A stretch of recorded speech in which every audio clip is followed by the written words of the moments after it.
हमारा next topic है electric potential energy. Electric potential energy. अब ये बात होगी कि एक सिस्टम में इलेक्ट्रिक पोटेंशियल एनर्जी होगी किसी सिस्टम में, दो चार्जों की, कोई दो चार्जों का सिस्टम है, उसमें पोटेंशियल एनर्जी होगी। तो मान लेते हैं दो चार्जेस, ऐसे ही मान लिया, ये डायग्राम बनाना नहीं जरूरी, और मैं बता देता हूँ। ये सिस्टम मान लिया हमने, दो चार्जेस हैं Q1 Q2 ले लिए, तो Q1 Q2 चार्जेस है, उसके बीच में एक कार हो रहा होगा, ठीक है। तो उसके कार, दो चार्जों के बीच के कार की बराबर पोटेंशियल एनर्जी होगी। पोटेंशियल एनर्जी जो होगी वो दो चार्ज की कार के बराबर होगी, ठीक है। दो चार्जेस का, जो एक इनिशियल रखा होगा, एक इन्फिनिटी में रखा होगा, एक इसकी पोजीशन होगी, जैसे मान लिया यहाँ पर O पोजीशन पे, दूसरा इन्फिनिटी जो होगा P पोजीशन होगा, ठीक। A मान लो, B मान लो, कुछ ही मान लेते, ठीक है। अब ये सॉल्व करेंगे तो इसकी लैंग्वेज इस तरीके से लिखनी है, हम लिख के दिखाते हैं। The potential energy the potential energy of a system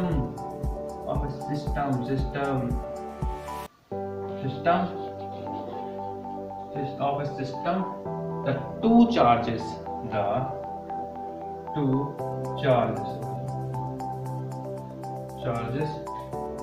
दो चार्जेस की, two charges is equal to the, अब क्या होगा, अमाउंट ऑफ वर्क डन, जितना वर्क काम कर रहा है चार्ज के बीच में, amount of work done in bringing लिख दे दो, bringing two charges plus Q and minus Q1 and Q2 दो चार्ज, ठीक है। इतनी बात होगी, bringing two charge from infinity to their position. क्या होगी, इंफिनिटी से उसकी पोजीशन तक, इंफिनिटी एक चार्ज इंफिनिटी में रखा होगा, एक वो चार्ज उसकी पोजीशन तो फिक्स होगी, कहीं O पॉइंट पे रखा है, दूसरा चार्ज A पॉइंट पे रख लिया, एक चार्ज P पॉइंट जो कि इन्फिनिटी, दोनों चार्ज दूसरे के इन्फिनिटी में होंगे, अनंत में होंगे, उसी हिसाब से यहाँ पर थ्योरी भी होगी। तो इन्फिनिटी टू देयर पोजीशन, उसकी इनिशियल पोजीशन। गाइस आगे चल रहे हैं, two charges from infinity to their position, यहाँ तक पहुँच गए। टू देयर पोजीशन, उसकी पोजीशन तक की बात कर ली जाती है। अब बात करेंगे कि चार्ज आगे क्या होगा, to their position.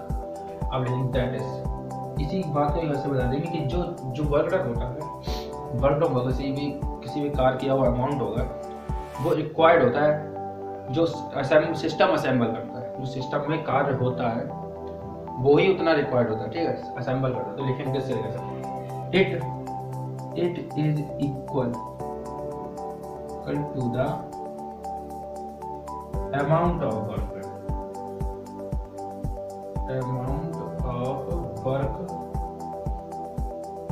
Done,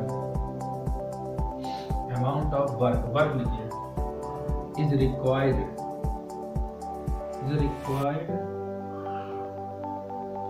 to assemble the system,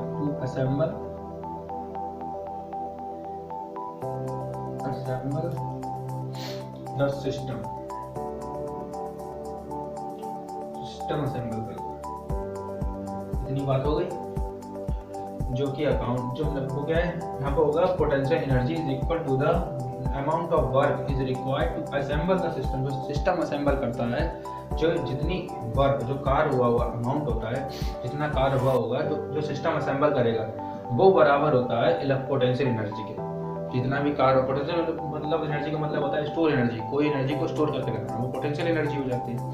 इसी तरीके से आगे बताएंगे क्या ध्यान होती है। हाँ, with initially the two charges at infinity, with initially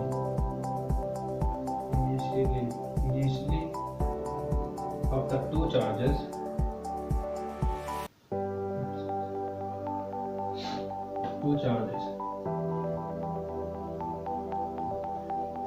at infinity at infinity।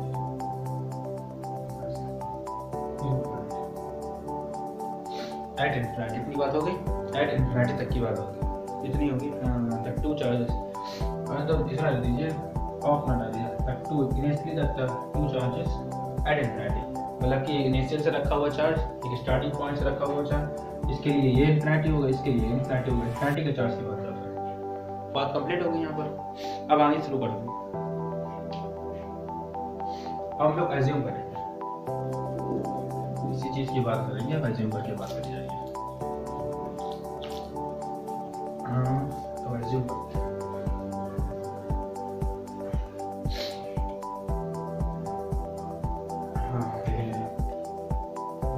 assume होता है assume that the initially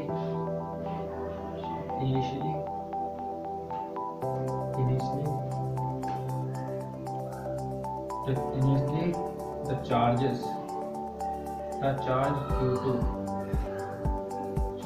Q2 is placed at point P, at a distance।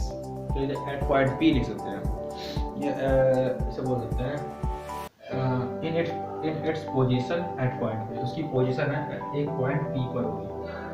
in its position at point P। Point A ले लें, point P ले लें, B ले लें। A ले लिया होगा। चार्ज Q1 की बात करें, Q1 चार्ज प्लेस्ड है। चार्ज Q1 की बात कर लेते हैं। पॉइंट B के लिए चार्ज Q2 हो जाएगा, पॉइंट E के लिए Q1 हो जाएगा। पॉइंट A ले रहे हैं तो Q1 चार्ज लेते हैं, क्योंकि यहाँ पर एक चार्ज रखा होगा, यहाँ पर दूसरा चार्ज रखा होगा। तो B पर तो हिसाब से ना से 1 चार्ज मान लेते हैं। एंड ये वाइल जबकि लिख देते हैं, एंड जबकि charge Q2 at placed at infinity, placed at infinity। ठीक है, infinity होता है infinity। अब लिखेंगे the force according to the force on the charge Q2। ये बात है कि हमने एज्यूम कर लिया है, मान लिया है कि एक चार्ज जो है वो Q1 प्लेस्ड है एट पोजीशन A पर, एक पॉइंट A पर प्लेस्ड है। और दूसरा क्या है, वाइल जबकि दूसरा चार्ज Q2 है वो प्लेस्ड है एट इन्फिनिटी पे प्लेस्ड है। अब इसी तरीके से बात करें the force on charge Q2।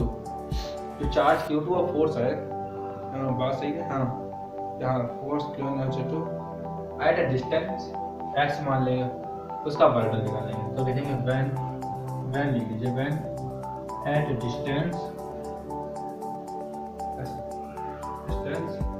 x मान लिया, then the work done कितना होगा, या फिर x डिस्टेंस होगा, ये मान लेते हैं x डिस्टेंस जो है Q2 से डिस्टेंस किस कहाँ तक की होगी, फ्रॉम बाई Q1 से होगी इसकी डिस्टेंस, Q1 से डिस्टेंस इज ऐसा हो सकता है, Q1 से डिस्टेंस है इसकी, ये मान लेते हैं। तो इसके बाद क्या करेंगे, हम फोर्स का फॉर्मूला जानते हैं। F = क्या होता है, F = होता है 1/4πε0 डॉट Q1 Q2/r²। ये होता है। तो आगे जगह क्या कर देंगे, x, आगे जगह x, ये हो गई बात। अब आगे की बात करते हैं, एज्यूम कर लिया। अब बात करेंगे चार्ज, अगर हम एज्यूम कर लिया तो अब चार्ज को हम चार्ज Q2 में गिवन है, तो हमें एक स्मॉल डिस्टेंस चार्ज को थोड़ा खिसका ले जाएगा। हम चार्ज को इधर कैसे गया, इधर कैसे गया, तो पूछेंगे उसमें वर्क कितना होगा, वर्क डन कितना होगा। थोड़ा सा डिस्टेंस खिसका तो डिस्प्लेसमेंट, स्मॉल डिस्प्लेसमेंट हुआ होगा चार्ज Q2 में, तो वहाँ पर वर्क कितना होगा, कार्य कितना हुआ, ये देखना है। तो नेक्स्ट लाइन लिखना शुरू करते हैं। चार्ज हो गया, लिखेंगे इफ द चार्ज Q2 लिखेंगे the charge Q2 given is given, if the charge Q2 is given, if the charge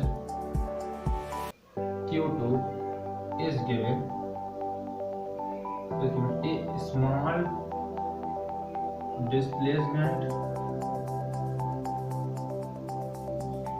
कितना है, dx, small displacement dx, then the work done is, then work done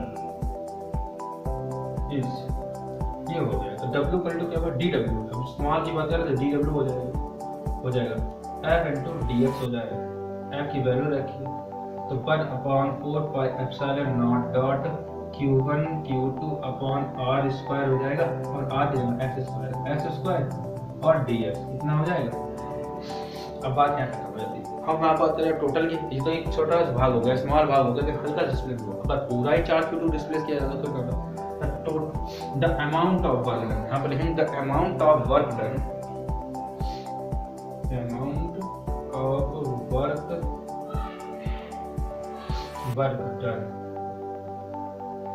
is in bringing two charges Q1 and Q2, in bringing charge Q2, Q1 की क्या बात कर सकते हैं, Q2 की बात करेंगे, in bringing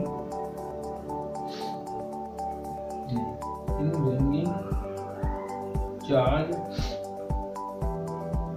Q2, in bringing the charge Q2 from initially नहीं बोल सकते, from infinity नहीं बोल सकते, infinity के लिए from infinity at initially at point P, infinity का point P होगा, हम मान लेते हैं infinity का point P ये ले लेते हैं, इसकी बात कर लेते हैं तो initially charge Q2 at initially from initial से from final बोलेंगे, final initial का बोल रहे हैं, infinity होगी ना, infinity का point है, infinity at point P पर होगा,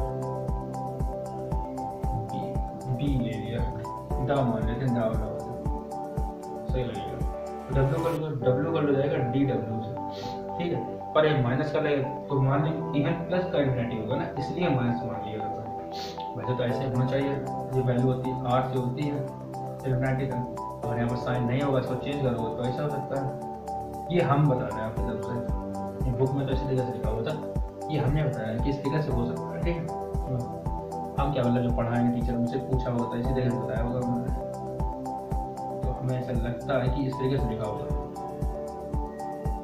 मैं बता रहा हूँ इस तरीके से, तो अगर इसको चेंज लिमिट चाहिए तो माइनस का मल्टीप्लाई करता है, तो माइनस का मल्टीप्लाई पहले से आ गया तो वैल्यू पुट अप कर देंगे, तो 1/4 dot Q1 Q2 upon R square x square dx ये होगा। हम किसके dx के रिस्पेक्ट में कर रहे हैं तो फटाफट रिस्पेक्ट में कर लेते हैं, तो क्या हो जाएगा W इक्वल टू हो जाएगा माइनस भाग 1/4 dot Q1 Q2 upon x Q1 Q2 infinity से ले लेंगे, इन्फिनिटी से R और 1/R स्क्वायर और dx x स्क्वायर और dx, तो कितना आ जाएगा इसके लिए माइनस का, तो 1/4 डॉट Q1 ये तो सभी मालूम किस तरीके से होता है, इस तरीके से जब ये ऊपर जाएगा तो हम इसका इंटीग्रेट कर देंगे R से इन्फिनिटी, ठीक है, dx से, तो क्या बचेगा माइनस का 2 बार 2 तो माइनस आता ही नहीं बार, तो क्या जाएगा x पावर -1 अपॉन -1, तो क्या हो जाएगा यहाँ पर 1/x इन्फिनिटी से R तक, तो क्या हो जाएगा R यहाँ प्लस हो जाएगा, इन्फिनिटी के लिए 0 हो जाएगा, तो क्या जाएगा माइनस से माइनस प्लस हो जाएगा, तो 1/4 dot Q1 Q2 upon R हो जाएगा, इतनी बात हो गई। अब R तक लिख रहा है, कितना लिख रहा है, अब बात करेंगे the work will be, then the work will be जो वर्क हो रहा है, work will be against the electric, will be done against the electric field, done against the electric field होगा, against the electric field, against the field लीजिए, against the electric field,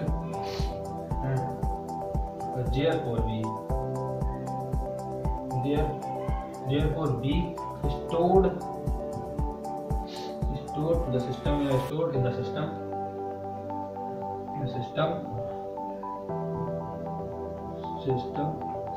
form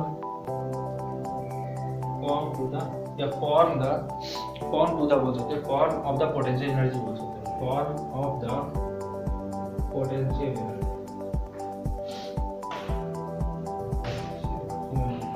इसका मतलब तो W होगा वो U के बराबर हो जाएगा, तो U की जगह क्या आ जाएगा W जगह U आ जाएगा 1/4 देख नहीं होगा नीचे ना, तो यहाँ से मिटा के ऊपर कर देते हैं, हम बता देते हैं। तो इतना मान लो ये यहाँ पर भी कर सकते हैं। W बराबर U हो जाएगा, तो U बराबर हो जाएगा 1/4 pi epsilon not dot Q1 Q2 upon R। ये आगे की फाइनल वैल्यू ठीक है। ये अब इस लैंग्वेज में समझा वर्क लिखा हुआ है विल, देखा work will be done against the electric, जो वर्क डन हो रहा है वो इसके इलेक्ट्रिक फील्ड के अगेंस्ट हो रहा है। तो therefore stored energy in the system, जो बची हुई जो जमा हुई एनर्जी है सिस्टम में वो किसके बराबर हो जाएगी, किसके फॉर्म होगी, पोटेंशियल एनर्जी के फॉर्म होगी। वही आपका फॉर्मूला लेकर आ गया।